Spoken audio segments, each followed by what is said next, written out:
नमस्कार, news at 4 में आप सभी का स्वागत है। मैं हूं आपके साथ अनु सिंह। खबरों की शुरुआत करेंगे इस वक्त की बड़ी खबर से।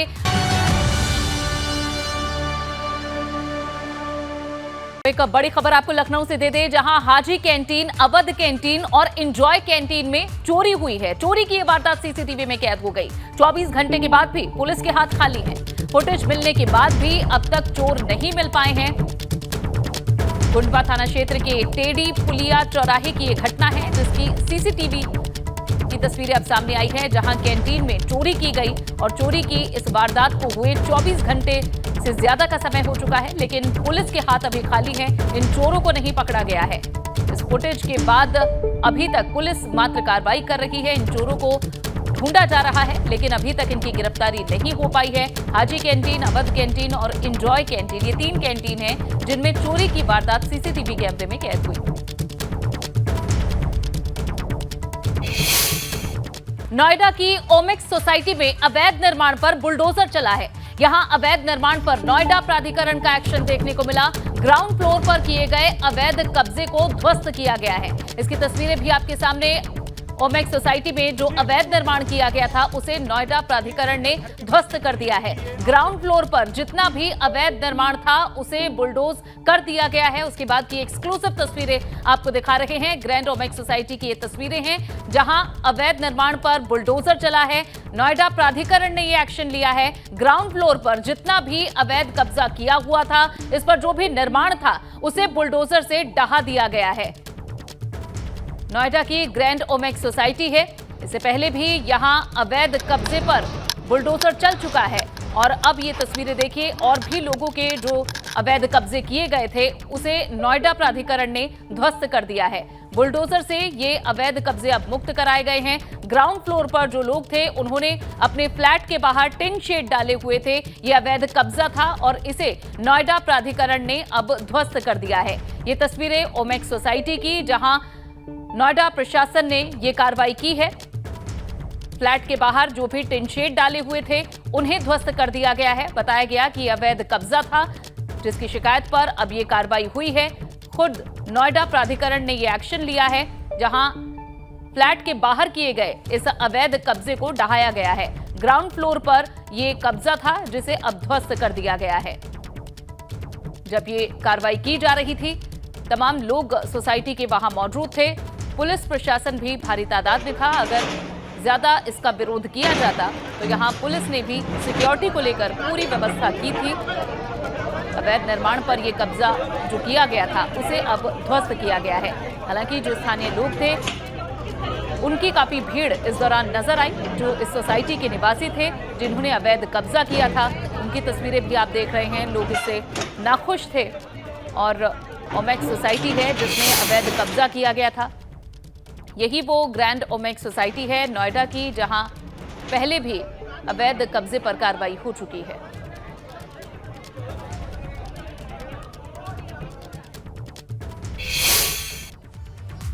बढ़ेंगे खबरों में आगे। कुशीनगर से अब एक खबर, जहां स्कूल निरीक्षण में डिप्टी सीएम लापरवाही देखकर नाराज हो गए। यहां खाली चूल्हा देखकर बीएसए और डीएम को कड़ी फटकार लगाई। बिना गैस के दिखावे के यहां चूल्हा जलाने पर फटकार लगाई गई।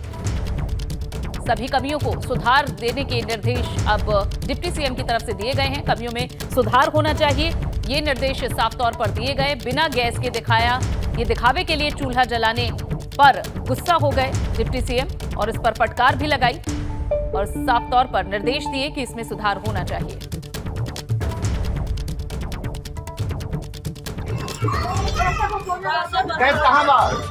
सिलेंडर कहाँ है? ये देखिए, ये सिलेंडर उपयोग में नहीं है। चूल्हा देख रहे हैं ना, एक्सपायरी नहीं है और ये जला भी नहीं है। खाना ये कहीं से बना के लाए हैं और ये केवल दिखाने के लिए रख दिया, ऐसा नहीं करना है। मात्र दिखावे के लिए ये गैस चूल्हा रखा गया था और जैसे ही इसकी पोल सबके सामने खुली, खुद डिप्टी सीएम ने इसे लेकर कहा कि ऐसा नहीं करना है, इसमें सुधार करने की जरूरत है। खाली चूल्हा देखकर उन्होंने फटकार लगाई संबंधित अधिकारियों को।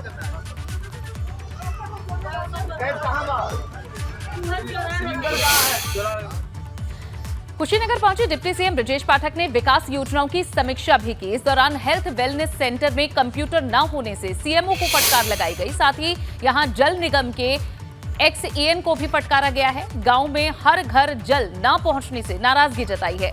डिप्टी सीएम ने हेल्थ एटीएम का उद्घाटन भी किया और जिला अस्पताल का निरीक्षण भी किया। इस दौरान जमीन पर बैठे मरीज तत्काल अस्पताल में भर्ती भी कराए गए।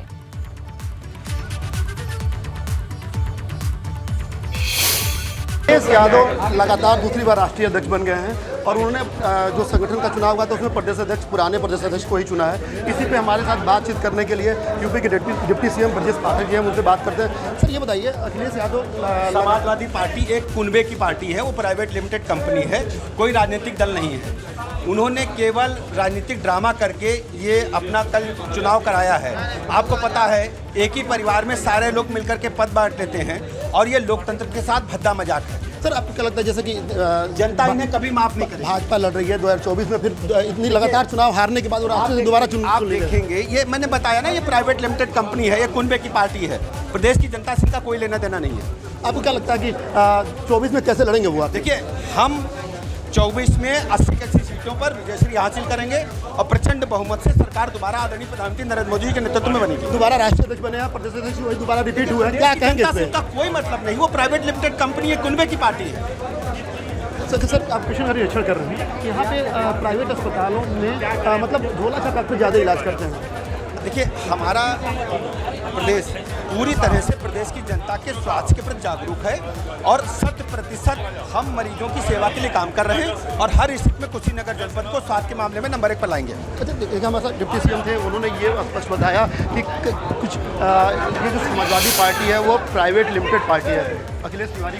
और इस बीच एक बड़ी खबर आपको दे दें लखनऊ से, जहां मुख्यमंत्री योगी आदित्यनाथ ने बयान दिया है। कहा, पारदर्शी और निष्पक्ष तरीके से हो रही हैं भर्तियां। सीएम योगी का यह बयान 2016 में बेरोजगारी दर 18 से 19%, आज 2.7%। 5 साल में 5 लाख युवाओं को नौकरी मिली है। सीएम योगी ने कहा, जेल में बंद हैं शराब से जुड़े हुए माफिया। और क्या कुछ कहा है सीएम ने, आपको सुनवाते हैं।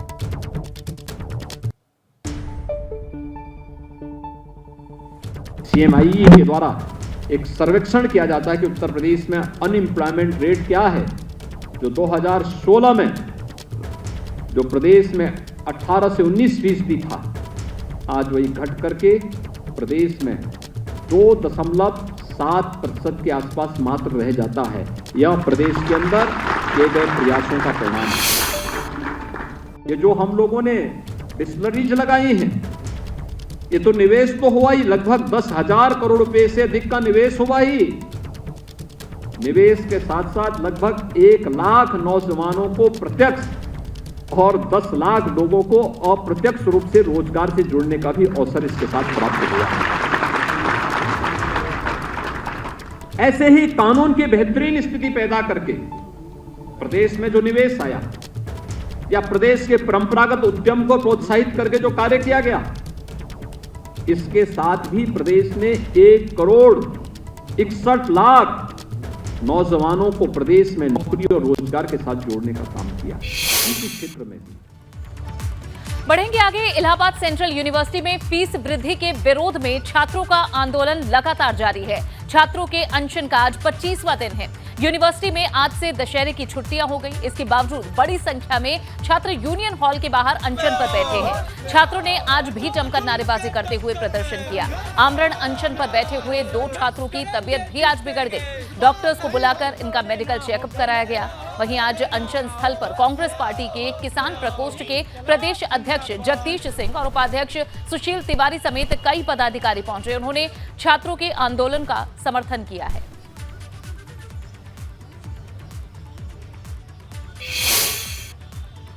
4 गुना फीस बढ़ोतरी के विरोध में इलाहाबाद सेंट्रल यूनिवर्सिटी के छात्रों का आंदोलन लगातार जारी है। छात्रों के आंदोलन को 25 दिन हो चुके हैं। हालांकि यूनिवर्सिटी प्रशासन और छात्रों के बीच हुई बातचीत पूरी तरीके से बेनतीजा रही है और आप देख सकते हैं कि यूनियन हॉल के बाहर छात्र आज भी अनशन पर बैठे हुए हैं और कई छात्र ऐसे हैं जिनका अनशन पिछले कई दिनों से चल रहा है। इन छात्रों की तबीयत भी बिगड़ती जा रही है। हालांकि इसके बावजूद प्रशासन जो है इनसे बातचीत करने को कतई तैयार नहीं है। तमाम शर्तें लादी गई हैं, इस वजह से बातचीत नहीं बन पा रही है। तो जो छात्र यहाँ पर हैं, हम उनसे बात करने की कोशिश करते हैं और जानने की कोशिश करते हैं कि आखिर उनकी क्या मांगे हैं।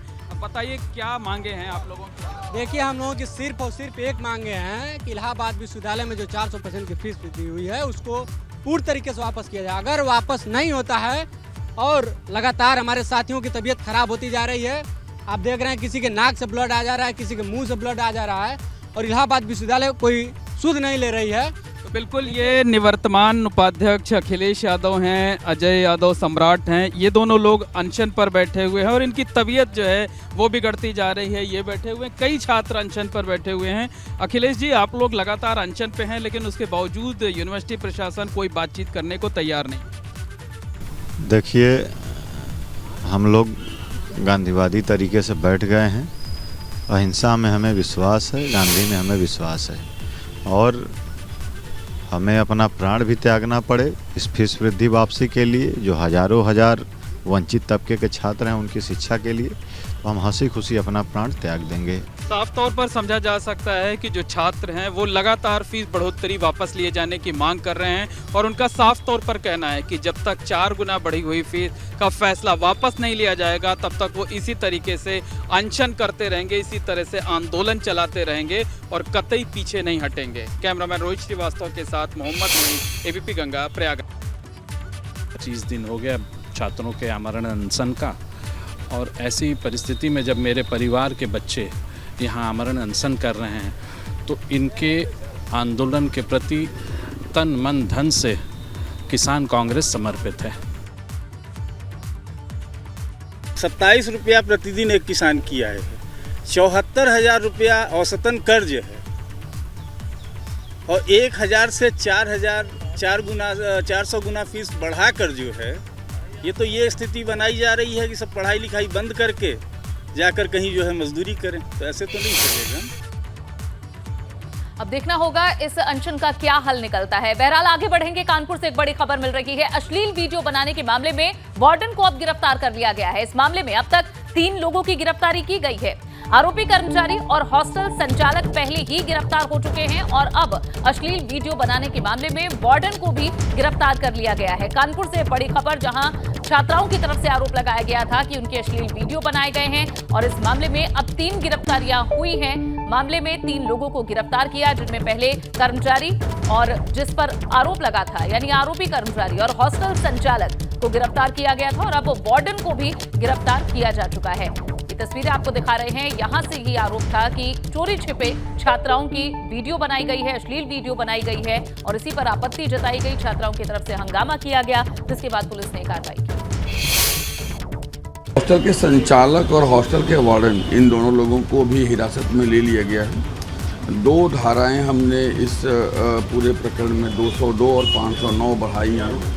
तथ्यों को छुपाने, जिम्मेदारी को नहीं निभाने, तथ्यों को पुलिस के संज्ञान में नहीं लाने और अपने कर्तव्य को पूरा नहीं करने। और ये जो मोबाइल हैंडसेट था उसको ड्यूली हमने सीज कर लिया है, उसमें कोई छेड़छाड़ ना हो इसको हमने सुनिश्चित किया है। उसको ड्यूली सीज करके FSL भेज रहे हैं, जिससे कि न्यायिक प्रक्रिया में साक्ष्यों को मजबूती मिले और आरोपियों को सजा हो सके।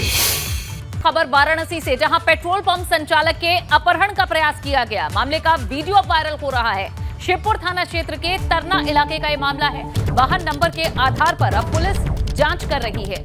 ये तस्वीरें CCTV में कैद हुई हैं। पेट्रोल पंप संचालक का अपहरण करने की कोशिश की गई, जिसका ये वीडियो सामने आने के बाद अब पुलिस इस मामले में छानबीन कर रही है। किस तरह से खींचकर पेट्रोल पंप संचालक को गाड़ी में बैठाने का प्रयास किया जा रहा था, और अब इस गाड़ी के नंबर के आधार पर पुलिस छानबीन कर रही है। इन लोगों को ढूंढने की कोशिश की जा रही है। आप देख सकते हैं, पेट्रोल पंप संचालक कुछ लोगों से बात कर रहा था। एक व्यक्ति ने उसे रोकने का प्रयास किया, इशारा किया, गाड़ी को बुलाया, और उसके बाद पेट्रोल पंप संचालक को जबरन गाड़ी में बैठाने का प्रयास किया गया। ये तस्वीरें आप देख पा रहे हैं, एक्सक्लूसिव तस्वीरें एबीपी गंगा पर। लेकिन वहां कुछ और लोग उनके बचाव में आए, जिसके बाद इस अपहरण को होने से रोका गया। फिलहाल इस गाड़ी का नंबर प्लेट वीडियो में देखकर, सीसीटीवी में देखकर अब पुलिस मामले की छानबीन कर रही है। इन लोगों तक पहुंचने की कोशिश की जा रही है। हालांकि अभी तक साफ नहीं है ये लोग कौन थे जिन्होंने किडनैपिंग की कोशिश की है।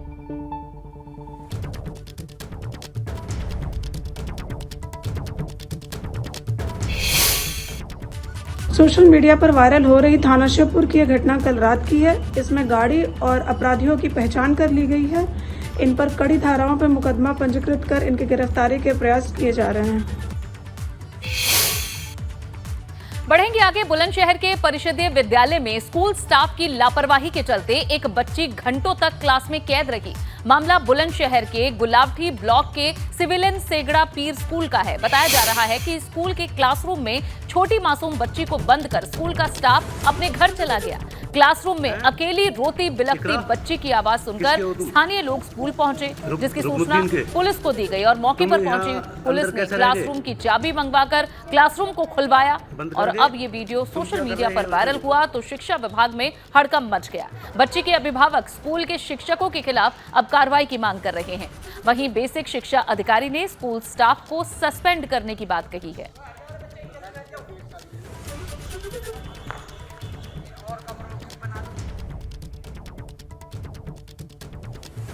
बुलंदशहर का ये मामला है। एक कंपोजिट स्कूल है सेंगड़ा पीर, वहाँ सेकंड क्लास के बच्चे को स्टाफ कमरे में बंद करके छुट्टी बाद चला गया। ये बहुत बड़ी लापरवाही सामने आई है और इसमें हम बहुत बड़ी कार्रवाई करने जा रहे हैं। मैं पूरे विद्यालय के स्टाफ को ही सस्पेंड करने जा रहा हूँ। उधर फर्रुखाबाद पुलिस ने एक बड़ी कार्रवाई की है। पुलिस ने 2 करोड़ रुपए की 10 किलो अफीम सहित 3 अंतरराज्यीय अफीम तस्करों को गिरफ्तार करने में कामयाबी हासिल की है। गिरफ्तार तस्करों में एक महिला भी शामिल है। गिरफ्तार तस्कर अफीम को झारखंड से लाकर बरेली में बेचते थे और बरेली से ये अफीम दिल्ली सहित आसपास के जनपदों में सप्लाई की जाती थी। तस्करी करने वाले गिरोह के 3 लोगों को गिरफ्तार किया गया है, जिसमें एक महिला है और 2 व्यक्ति हैं। इनके पास से 10 किलो नाजायज अफीम बरामद की गई है, जिसकी अंतर्राष्ट्रीय बाजार में कीमत करीब 2 करोड़ रुपए है। और अब एक बड़ा खुलासा मुजफ्फरनगर में हुआ, जहां मुजफ्फरनगर में चल रही सेना की अग्निवीर भर्ती में फर्जी कागजात तैयार कर धोखे से अभ्यर्थियों को भर्ती कराने में मदद करने वाले 4 आरोपियों को अरेस्ट किया गया है। आर्मी इंटेलिजेंस और स्थानीय पुलिस ने संयुक्त कार्रवाई करते हुए 4 धोखेबाजों को अरेस्ट किया है। इनके कब्जे से लाखों रुपए और फर्जी दस्तावेज बरामद किए गए हैं। ये लोग कम उम्र के दस्तावेज और फर्जी आधार कार्ड तैयार कर रहे थे। थाना सिविल लाइन पुलिस की टीम है और जो हमारी आर्मी इंटेलिजेंस की टीम है मेरठ की, उनके सहयोग से 4 लोगों को गिरफ्तार किया है, जो कि फर्जी डॉक्यूमेंट वगैरह की एक गिरोह को संचालित करते थे। अभी तक की जो प्रारंभिक हमने इनसे पूछताछ की है, उसमें ये तथ्य आया है कि ये जो भी अभ्यर्थी होते थे जिनकी एज या तो ज़्यादा होती थी या डॉक्यूमेंट्स में कमी होती थी, ये उनको टारगेट करते थे, उनसे संपर्क करते थे और उनको कहते थे कि हम ये इन चीज़ की पूर्ति कर देंगे और उसका एवज में इनसे 1.5 से 2 लाख रुपए ही लेते थे। और चलिए इसी के साथ खबरों में फिलहाल के लिए बस इतना ही।